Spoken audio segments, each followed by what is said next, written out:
Friday, August 23rd, 1935. 8:47 p.m. Alhambra Restaurant, corner of 126th Street and 7th Avenue, Harlem. 200 people. A jazz quartet playing something soft, cigarette smoke drifting beneath dim lights, and Bumpy Johnson, sitting across from a high society white woman, watching the door swing open as the man Dutch Schultz had sent from Chicago to kill him, walked in. Ulissiz Rollins, 6'2", 240 pounds of pure muscle, 11 men dead before his 25th birthday. In Chicago, they called him the Bull because once he charged at you, there was no stopping him. And that night, he'd just found his mark. Their eyes met across the crowded room. Rollins smiled. It wasn't a friendly smile. It was the smile of a predator who'd just spotted his prey. 9 minutes later, that same man would be on the restaurant floor, blind in one eye, covered in his own blood, with 36 knife wounds carved into his body like a map of his own arrogance.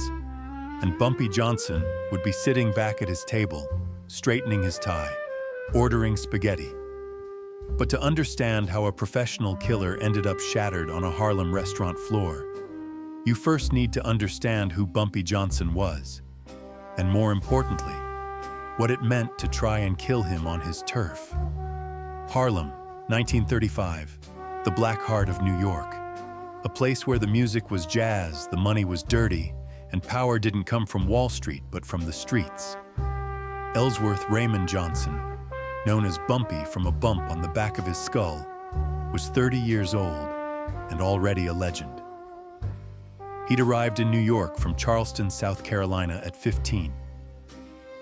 A skinny teenager with fire in his eyes and an intelligence that scared adults. He'd left the South running from trouble, carrying nothing but the clothes on his back and a hunger that couldn't be satisfied with food. While other kids played in the streets, Bumpy read philosophy, history, military strategy. He devoured books the way other boys his age devoured candy. Marcus Aurelius, Sun Tzu, Machiavelli. He educated himself in public libraries during the day while learning the rules of the street on Harlem corners at night. The streets taught him about survival. The books taught him about strategy. And Bumpy learned early that the deadliest weapon wasn't a gun or a knife. It was a mind that could think 3 moves ahead while everyone else was still reacting to the first. By 20, he'd survived 3 assassination attempts. By 25, he controlled 6 blocks of territory.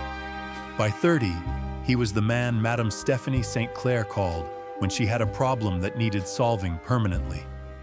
He wasn't the biggest, he wasn't the strongest, but he was the most dangerous, and there was a reason for that. Bumpy didn't fight like other gangsters. The others used guns, made a lot of noise, left traumatized witnesses. Bumpy was different. Bumpy was surgical, calculated. When Bumpy touched you, it was because he'd decided you needed a lesson. And Bumpy Johnson's lessons were permanent. There was a story that circulated through Harlem. An Italian enforcer had tried to shake down a black shopkeeper. Bumpy showed up, no weapon, just his hands. 3 minutes later, the Italian was in the hospital with both kneecaps shattered. Bumpy never raised his voice, never lost his composure. He just did his work and left. That was Bumpy, efficient, cold, lethal. He worked for Stephanie St. Clair, the brilliant numbers queen of Harlem, a woman of Caribbean descent who'd built an empire from nothing, running the illegal lottery that moved millions in cash every week. And Bumpy had made Madame St. Clair a promise that would define his entire life. Harlem stays black, no matter what. But there was a problem. A big, blonde German problem with connections to the Italian mob. Dutch Schultz. Arthur Flegenheimer, his real name, was a name nobody used.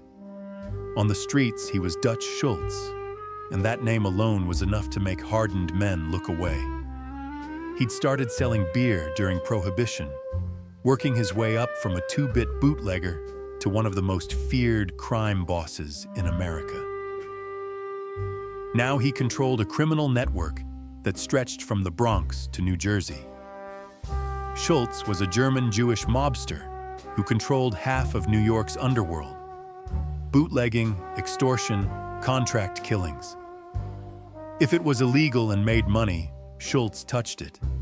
He had judges in his pocket. He had cops on his payroll. He had a seat at the table with Lucky Luciano and the Mafia Commission. But Schultz had a problem. He was paranoid. He saw threats everywhere. And he had a reputation for violence that made even other mobsters nervous. When Schultz felt disrespected, people died. Not just the person who disrespected him, but their families, their friends, anyone close to them. And now he wanted Harlem's numbers. All of them. He didn't care how many black bodies he had to leave in the streets to get them. To Schultz, Harlem was just another territory to conquer, another revenue stream to control. The numbers racket was Harlem's most lucrative business, an illegal lottery where people bet pennies and could win dollars. It looked simple, but it moved $100,000 every week. And all that money flowed through the hands of Madame Stephanie St. Clair and her network of runners. St. Clair was brilliant.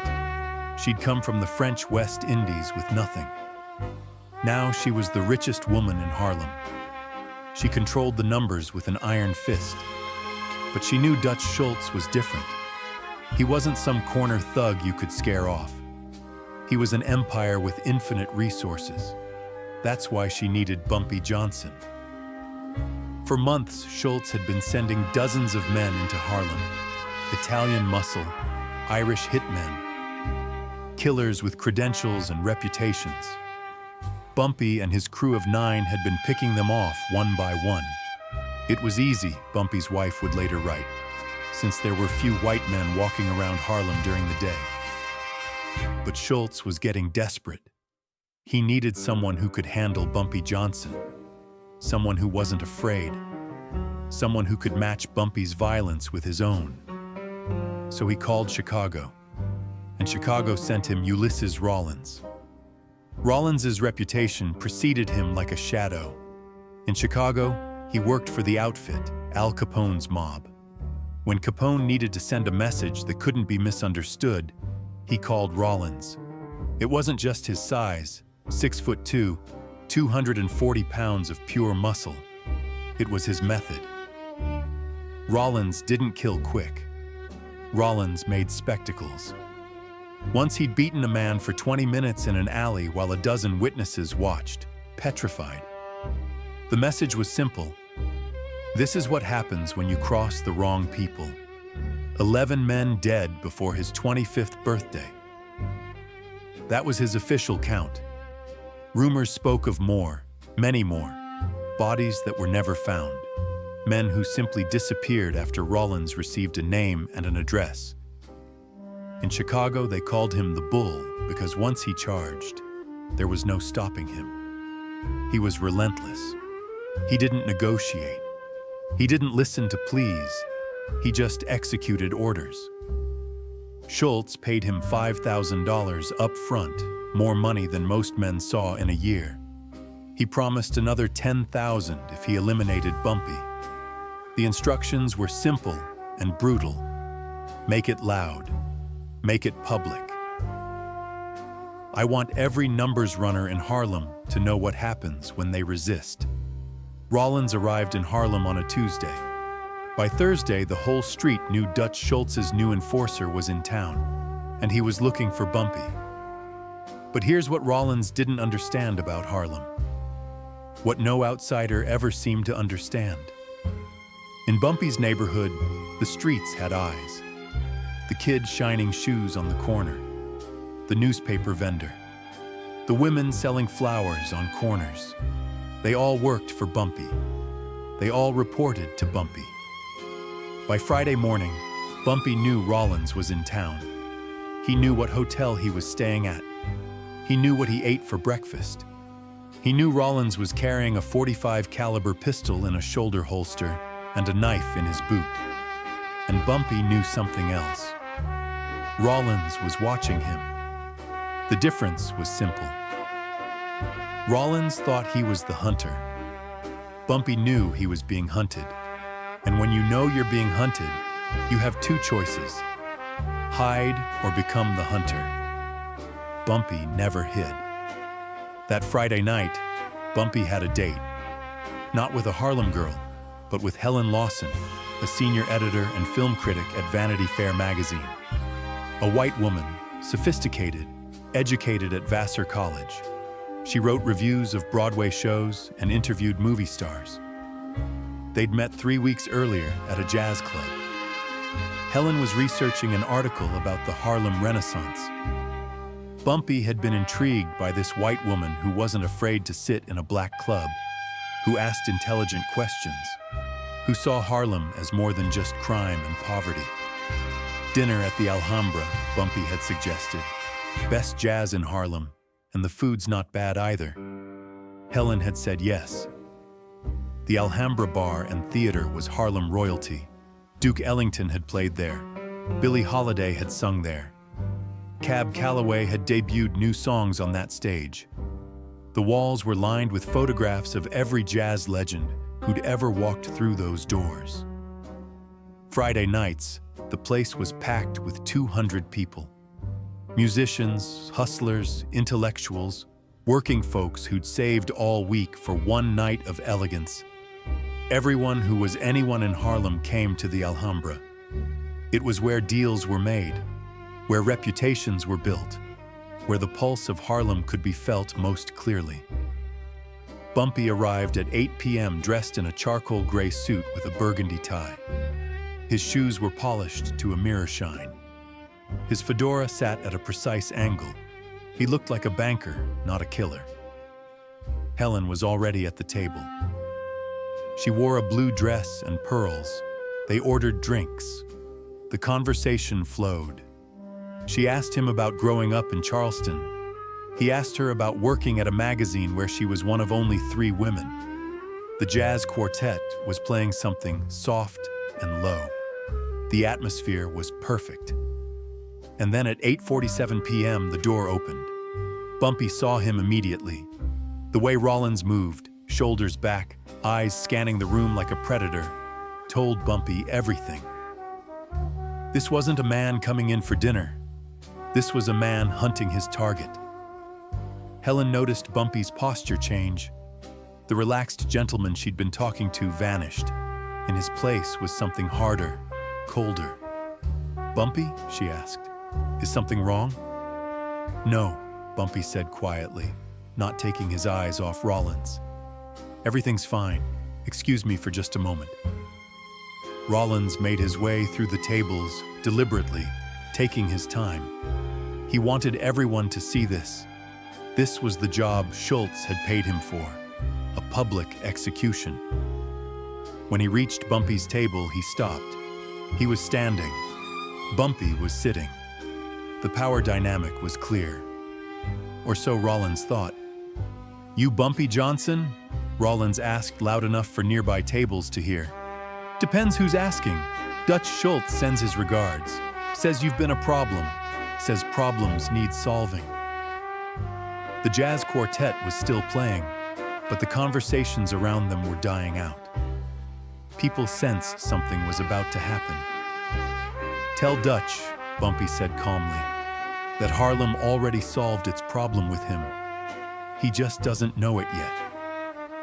Rollins laughed. Big words for a man sitting down. That's when Bumpy noticed it. Rollins's hand was drifting toward his jacket, toward the pistol in his shoulder holster. And Bumpy made a decision. If Rollins drew that gun, people would die. Innocent people. Helen, the jazz musicians, the waiters, bullets don't care who they hit in a crowded room. So Bumpy moved first. It happened so fast that most people didn't see the beginning, only the end. Bumpy's hand shot forward. not toward Rollins, but toward the table. In one fluid motion, he grabbed the steak knife beside his dinner plate. The knife was 6 inches long, serrated edge, sharp enough to cut through bone. Rollins saw the movement. His hand went for his gun, but Bumpy was already in motion. He exploded up from his chair with a speed that didn't seem human. The chair fell backward. Helen gasped, and Bumpy drove the knife forward. The first cut caught Rollins across the forearm as he drew his pistol. The gun clattered to the floor with a metallic crash. The second cut opened Rollins's cheek. By the third cut, Rollins realized he wasn't fighting a man. He was fighting something else, something that moved like water and struck like lightning. They crashed into a nearby table. Glasses shattered. Food went flying. People screamed and scattered, but Bumpy didn't stop. Cut 4. Cut 5. Cut 6. The air filled with the metallic smell of fresh blood. The sound of tearing flesh was audible even over the screams. Rollins tried to grab Bumpy, his massive hands reaching for the smaller man's throat. But it was like trying to catch smoke. Rollins tried to fight back. He was bigger, stronger. He'd broken men with his bare hands. He'd smashed skulls against brick walls. But Bumpy was faster, and more importantly, Bumpy knew exactly where to cut. Every knife strike was strategic. These weren't wild swings of panic. These were calculated incisions designed to disable, to cause maximum pain, to destroy the will to fight. Cut 7 opened Rollins's bicep. Cut 8 sliced through his eyebrow. Cut 9 traced a line from his jaw to his neck, barely missing the carotid artery. Every time Rollins swung, Bumpy slipped the punch, and the knife found flesh. It was like watching a master sculptor working marble, except the marble bled and screamed. Cut 12 caught Rollins in the ribs, penetrating deep enough to touch bone. Rollins gasped, air escaping his lungs in a wheeze. Cut 18 opened his right shoulder, severing the deltoid muscle. Rollins's arm hung useless. By cut 24, Rollins was on his knees. His shirt was soaked red. Blood dripped from his chin, forming a pool on the restaurant's polished floor. And that's when Bumpy went for the eyes. In the chaos, Helen had moved away from the table, pressed against the wall with other terrified patrons. But she couldn't look away. She watched as Bumpy Johnson, the man who'd been discussing Langston Hughes' poetry 5 minutes earlier, methodically destroyed a man twice his size. The knife was an extension of Bumpy's hand. Every movement was precise, calculated. This wasn't rage. This was mathematics. Cut 25 caught Rollins above his left eye. The blade went deep. When Bumpy pulled it back, Rollins's eyeball came with it, permanently destroying his vision, the damage severe and irreversible. Rollins screamed, a sound Helen would hear in her nightmares for years. The entire restaurant had gone silent. Even the jazz quartet had stopped playing. 200 people stood frozen, watching something out of a horror story. Bumpy stood up. Rollins was still on the floor, bleeding, his face a mask of blood. He was conscious but broken, whimpering, and Bumpy, covered in blood that wasn't his own, did something nobody expected. He reached down and straightened his tie. The gesture was so calm, so deliberate, it sent a chill through every person in that room. This man had just destroyed another human being, and he was adjusting his wardrobe like he'd just finished a business meeting. Then Bumpy stepped over Rollins's body, not around it, over it, like Rollins was a puddle in his path. He walked back to his table, where his chair still lay on its side. He picked it up, set it upright, sat down. Helen was still standing by the wall, staring at him. Bumpy looked at her and smiled. the same charming smile he'd given her when she arrived. "I apologize for the interruption," he said. His voice was perfectly calm, as if nothing had happened. Then he looked around for their waiter, who was pressed against the bar, white-faced with shock. "Excuse me," Bumpy called out. "Could we get some menus? Seems I've worked up an appetite." The waiter didn't move. Nobody moved. Bumpy picked up a menu himself from a nearby table. He studied it for a moment, then looked up at Helen. "You know what?" he said. "I suddenly have a taste for spaghetti and meatballs." The waiter, hands trembling, took the order. Nobody else in the restaurant moved. They just watched. Helen slowly made her way back to the table. Her legs felt like water. She sat down across from Bumpy, who was calmly wiping blood off his hands with a napkin. "You should go," Bumpy said quietly. "This isn't a place you need to be." But Helen couldn't move. She was in shock, yes, but she was also witnessing something she'd never seen before. A man who'd just committed extreme violence, sitting there like he was waiting for his morning coffee. 8 minutes later, the spaghetti arrived. The plate was set in front of Bumpy by the same trembling waiter. Steam rose from the pasta. The red sauce looked almost black in the dim light of the restaurant. Through the windows, Helen could see an ambulance pulling up outside. Medics were rushing in to collect Ulissiz Rollins, who was still on the floor, still breathing, but barely conscious. And Bumpy Johnson picked up his fork. He twirled the pasta slowly, deliberately. Then he took a bite. Helen watched, unable to look away, as this man ate. Not quickly like someone trying to prove a point, but slowly, casually, like he was genuinely enjoying it. "It's good," Bumpy said, glancing up at her. "You should eat something." Helen looked at her own plate, which had been knocked aside during the fight. She couldn't imagine eating. Her stomach was in knots. But Bumpy ate 3 more bites, each one deliberate, each one a statement. By the time the medics had loaded Rollins onto a stretcher, Bumpy had finished half the plate. The police arrived as Bumpy was setting down his fork. By that time, an ambulance had already taken Ulissiz Rollins to Harlem Hospital. He would survive, but he'd never see out of his left eye again. The cops knew better than to arrest Bumpy Johnson.